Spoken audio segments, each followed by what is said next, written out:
Good morning, Sofia. How Good are morning, you? Lourdes. I suppose the first thing for the people who don't know you is to tell me a bit about, your career, your experience, your training, where do you come from, and everything. Okay, so I I have a university degree, and then I did the stage for SKIC in '91, and then I worked as an agent temporaire for 2 years in Brussels, and then I came back to Portugal, and I work as a freelancer in the free market. It was very recent. I have a good interpreter friend, and she just said, I have great news. I've been contacted to do remote interpretation. They contacted me, and I thought it was an interesting idea. So they did some training. They said, okay, so we have to do some training. First, we have kind of a test. We give you something to read and something to interpret, and we see it. And then we give you a training. The training will be for 2 hours, 3 hours, just to know how the platform works, to train how to exchange the microphone with your colleague, and to know how the chat room works, and the normal things to work in the platform. So we did that training, and we start working like a week later because they really needed someone. And it was interesting. We discussed the tariffs and how much do you want to earn. They didn't really quite accept my tariff. They said, we're starting. Would you mind if it's a bit lower? And then we can rearrange it later. And it was okay. What they were paying was, I could accept it. They said, yeah, let's go for it.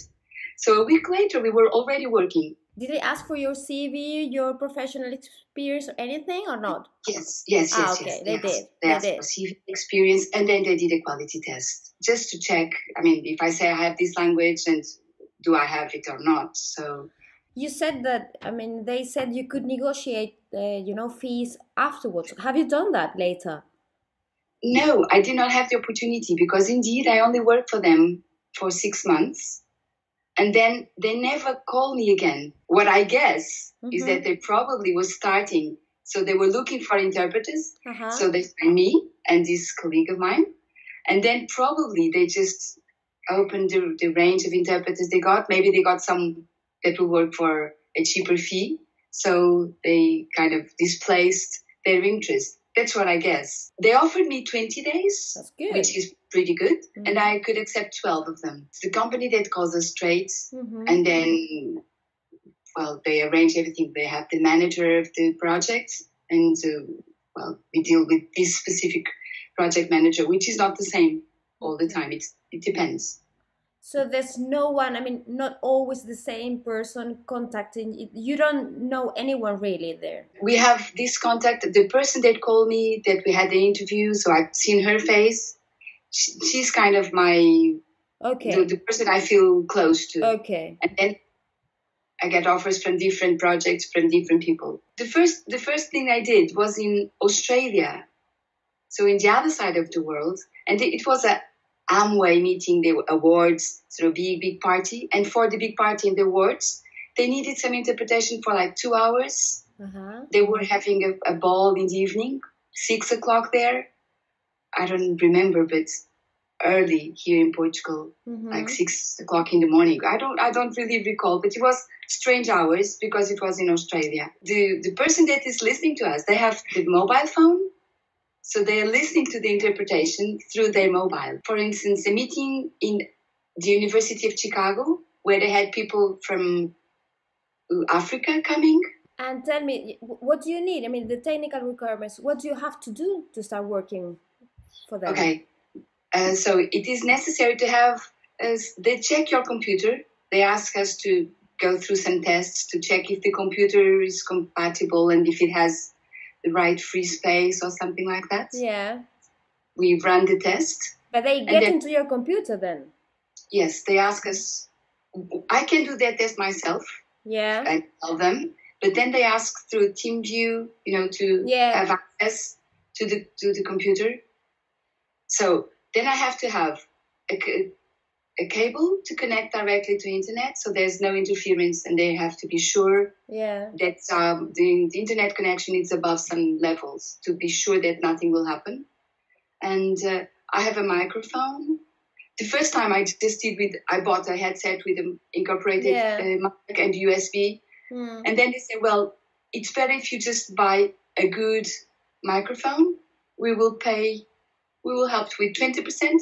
So I bought a good one, and they gave me 20%. With my colleague, they even asked her to buy a new computer, and they paid 20% of it. They asked us to ensure that the environment is quiet. And so I was working here, just where I'm now, in my office. And once it happened that in the street outside, this is very quiet road. You see, there's almost no traffic, so I don't hear anything. But once we had works outside, and then the client complained, the final client complained, saying, "Oh yeah, there was some noise." If something goes wrong, do they pay you, or they say, "Well, this is not good enough. It's your fault"? Yes, they did, absolutely. They just asked me. They said, "Well, the client said this. Can you explain what happened? Do you have?" And I just said what happened, and absolutely, it's like they didn't even say, "Oh, you should do something." They didn't say anything. When we work in the platform, we have a screen, and then I see the room, and I have the possibility also to see the screen where the projection, the PowerPoint or whatever is. So I have the possibility to have in my screen two squares, one with the big looking at the speaker, and the smaller one with the PowerPoint. And in that specific day, they had someone in front, in the room there was someone in front of the camera, and they could not get the person out of it. And so I could not see really the speaker. He was reading. I had no access to the document. He was reading really fast, and the lady in front of the screen. So it was not the best. The conditions were not good at all. Yeah. So my performance was not the best also, because it was kind of impossible. We have a chat. So we have the screen, and then we have a chat box.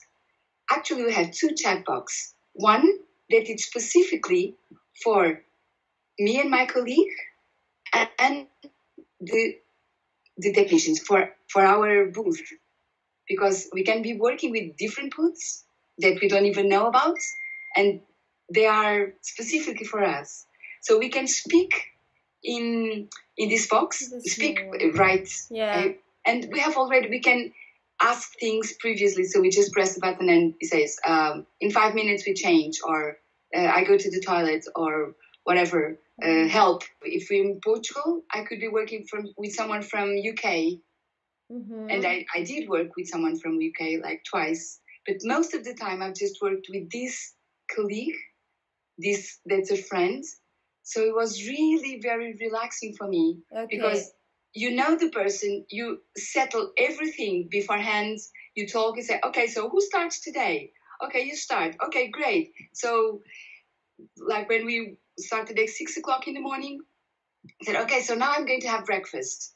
Is that okay? If you need anything, just WhatsApp me and I will come back. But that's irregular.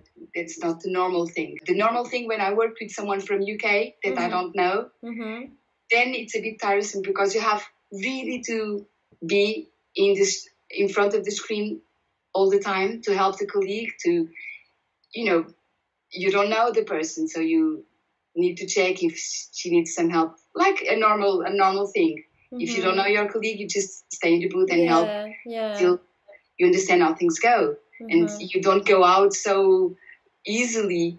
You feel like you have to be there to help for whatever it's necessary. And even if something happened, like someone is in front of the screen, or you need to see the speaker and you need to tell the technician, please change the camera. Do you get the feeling that you work alone, or do you think that if you have a problem, you have some colleagues that could help you? Or but I don't feel that I'm alone. You don't feel that? No. Okay. No, not at all, because really it's very present. And if there's, when sometimes you don't know a specific word and the colleague writes it down, it happens. It just, you see it in the screen. You could not remember this word that the colleague noticed, so he just wrote it down. So I never felt I was working alone, really. Okay. And you know that the technician is there. And if you do, for instance, we have to change from I'm speaking now, and then we have to do a perfect change to the colleague that's going to start this half an hour. How do you do that? We settle a time. the colleague, he's there, he asks you, so give me the microphone. And there's a light, something red. You know you can finish your sentence and pass the microphone to your colleague. And the colleague just goes on. Tell me the good things, positive side of remote interpreting. Why do you like it? I think it's nice that you don't have to leave your house. So you can organize, and you have to be in front of the screen half an hour before you work. You go for a coffee at your own place. You know, you can just relax. If it's a regular meeting that you can go out, even just for 5 minutes after you finish, you go out and you're in a nice environment. You can even make a phone call for someone. I don't know. It's comfortable, and then you go back. But when it's over, you feel like it's really over. You just spend some time in front of the computer. I don't know. It's nice feeling. But tell me something. 2 questions. The concentration thing. If you remember, you do your half an hour and then you go to your garden and have a coffee. I mean, it's like you disconnect, but completely. Isn't it difficult to go back to the meeting half an hour later? Honestly, I don't think it is. No, okay. It's very easy to relax at home, isn't it? Yes, it is. But, well, personally, for me, it's easy also to concentrate 100% when I'm back. Okay. And for maybe it's a personal thing. No, good. For me, it's really good that I can really, go out and then come in again 100%. You get more tired at home with that kind of job. Yes. Okay. Yes. Yeah. The bad thing is probably, and that happens sometimes, that you don't, for instance, I was working once and the sound was not that good. And the technicians, they couldn't do anything about it. And that happened. And I had to go on working with a really bad sound that I would just disconnect. If I was in booth, I would say, no conditions, I would not work. But there I felt, I have to go on. They could not do anything until there was a break, and then they could solve it. How long was that? I would say that time was like for 1 hour. But I think it's really bad. We had one experience that we had to hold on.